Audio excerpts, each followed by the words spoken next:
नमस्कार मित्रांनो, प्रत्येक निवडणूक झाली की भाजप निवडणूक जिंकतं आणि ही निवडणूक जिंकली की उभ्या महाराष्ट्रामध्ये भाजप निवडणूक कशी जिंकली हा प्रश्न महाराष्ट्राला पडतो. खरं तर भाजप जिंकल्यानंतर या महाराष्ट्रामध्ये आनंदोत्सवाऐवजी शोककळा पसरल्यासारखं वातावरण तयार होतं. मग भाजपला हे मतदान करणारे नेमके आहेत तरी कोण? मग भाजप जर जिंकत असेल तर लोकांना आनंद का होत नाही? आणि भाजप एवढं सगळं असताना निवडणुका नेमके जिंकतं कसं, असे सगळे प्रश्न आपल्याला पडतात आणि त्याच प्रश्नांची उत्तरं शोधायची आपल्याला आजच्या या व्हिडिओच्या माध्यमातून.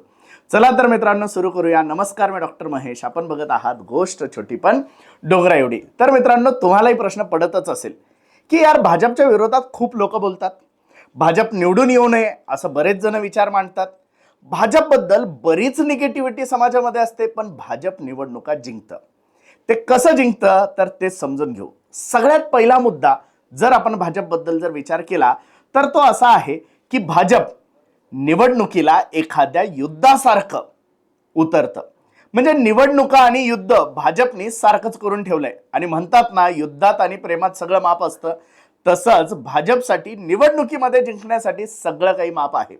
म्हणजे ज्या ॲटिट्यूडनी, ज्या अप्रोचनी भाजप निवडणुकीमध्ये उतरतं त्या अप्रोचनी विरोधक कधीही निवडणुकीमध्ये आपल्याला दिसून येत नाही आणि त्याचा मोठा परिणाम या निवडणुकींच्या निकालांमध्ये आपल्याला दिसत असतो.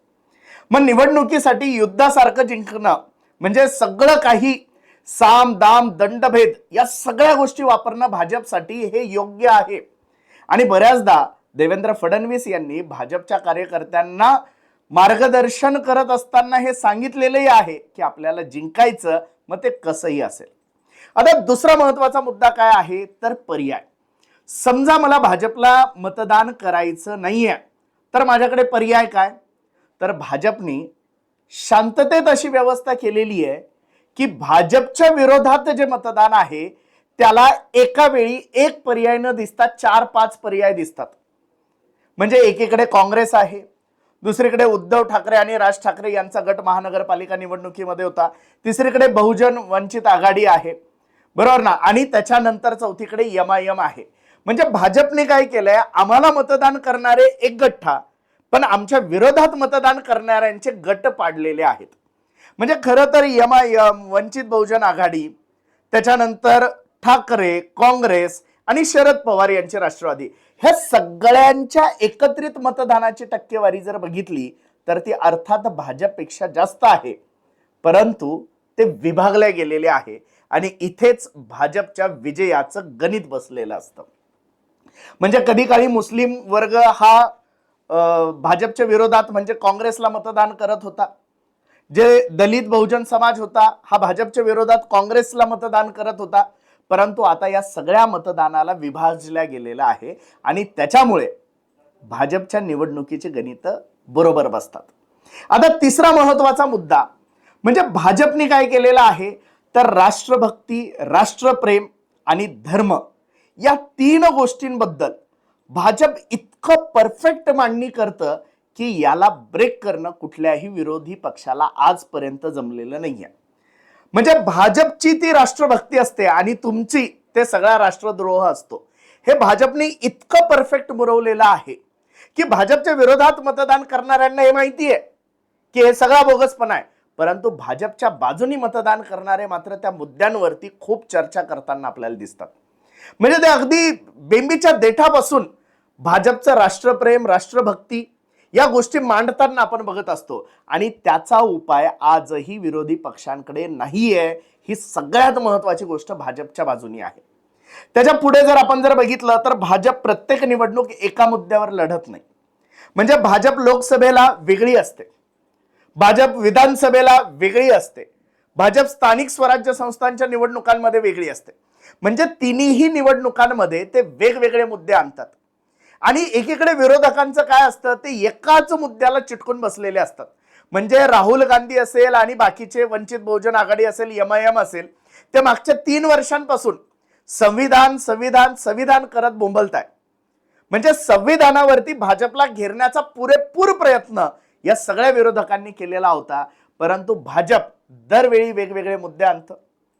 मग त्याच्यामध्ये बटेंगे तो कटेंगे असेल, कधी पाकिस्तान सोबतचं युद्ध असेल, कधी चीन सोबतचं युद्ध असेल, कधी अमेरिकेसोबतचं व्यापार युद्ध असेल, या सगळ्या गोष्टींचा भाजप पुरेपूर उपयोग करतं. कधी झालेला अतिरेकी हल्ला असेल, पण विरोधक मात्र एकाच मुद्द्यातून आज तागायत बाहेर पडायला तयार नाही आणि ते सामान्य लोकांना कंटाळवाणं होतं.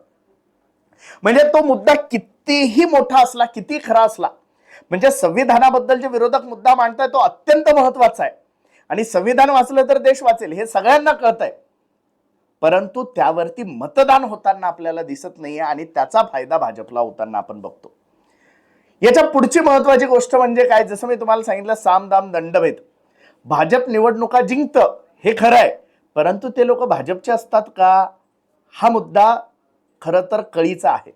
कारण भाजपला जेव्हा निवडणुका जिंकायच्या असतात तेव्हा भाजप जिथे स्वतःचे माणसं निवडून येण्यासारखे तिथे स्वतःचे माणसं, आणि जिथे आपण निवडणूक हरणार आहोत तिथे ते आयात केलेले उमेदवार उभे करून निवडणुका जिंकत असतं.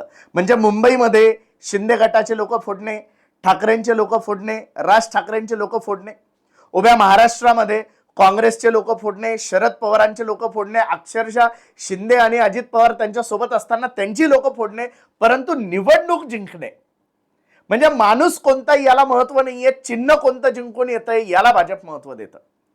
आणि त्यामुळे भाजप निवडणुकीचे गणित एकदम परफेक्ट बसवतं. बाकीच्या विरोधी पक्षांबद्दल जर आपण नीट जर विचार केला तर ते अशा प्रकारच्या गोष्टी करण्याच्या भानगडीत पडताना दिसत नाही. म्हणजे माझा उमेदवार निवडून येणार नसेल तर मी दुसऱ्या पक्षातला आणेल आणि त्याला निवडून आणेल, हा विचार वेगळे पक्ष करत नाही. त्याचं कारण आहे, कारण नेतृत्व कुठेतरी भाजपनी इतर सगळ्या पक्षांचं कमकुवत केलेलं आहे आणि भाजपला या गोष्टीचा फरक पडत नाही. कारण भाजपचे लोक सहसा फुटत नाही, कारण फुटून जाणार कुठे, म्हणजे जी बोट बुडते त्याच्यामध्ये एखादा भाजपचा माणूस निघून बसणे म्हणजे त्यांचा नाना पटोले होणे असाच प्रश्न येतो. त्याच्यामुळे कोणी हे करायला तयार होत नाही, त्यामुळे भाजपचे लोक फुटत नाही आणि इतरांचे फोडून मात्र भाजप निवडणुका जिंकतं. आणि सगळ्यात महत्वाची गोष्ट म्हणजे निवडणुकीच्या दिवशीच्या सगळ्या सेटिंग्स, म्हणजे कित्येक हरलेल्या उमेदवारांसोबत जिंकलेल्या उमेदवारांसोबत जेव्हा आपण चर्चा करतो तेव्हा असं लक्षात येतं की निवडणुकीच्या दिवशी कोणत्या बूथवर कोणता बूथ प्रमुख असणार आहे आणि त्या लोकांचे भाजपचे कनेक्शन्स कसे आहेत, या सगळ्या चर्चा आणि त्याचे काही पुरावे जर बघितले तर आपण थक्क होतो. इतकं मायक्रो प्लॅनिंग भाजप करतं आणि त्यामुळे भाजप निवडणुका जिंकतं. अर्थात ईव्हीएम मधल्या घोटाळ्याबद्दल आज आपण काही बोलत नाहीये, कारण त्याबद्दल बोलण्यासारखं म्हणजे कधी काळी भाजप ईव्हीएमला विरोध करत होता आणि काँग्रेस सत्तेत होतं, त्यामुळे आज ईव्हीएमला विरोध होतोय, भाजप सत्तेत आणि काँग्रेस विरोधात आहे. त्याच्यामुळे ईव्हीएम बद्दल केलेले दावे सध्या तरी खरे नाहीये, परंतु या सगळ्या मायक्रो प्लॅनिंगचा जर नीट जर विचार केला तर भाजप निवडणुका का जिंकतं हे आपल्याला क्लिअर कट कळतं. हा व्हिडिओ जर तुम्हाला माहितीपूर्ण अभ्यासपूर्ण जर वाटलेला असेल तर जास्तीत जास्त लोकांपर्यंत शेअर जरूर करा. अजूनही जर आपण आमचं हे चॅनल जर सबस्क्राईब केलेलं नसेल तर या चॅनलला नक्की सबस्क्राईब करा. धन्यवाद.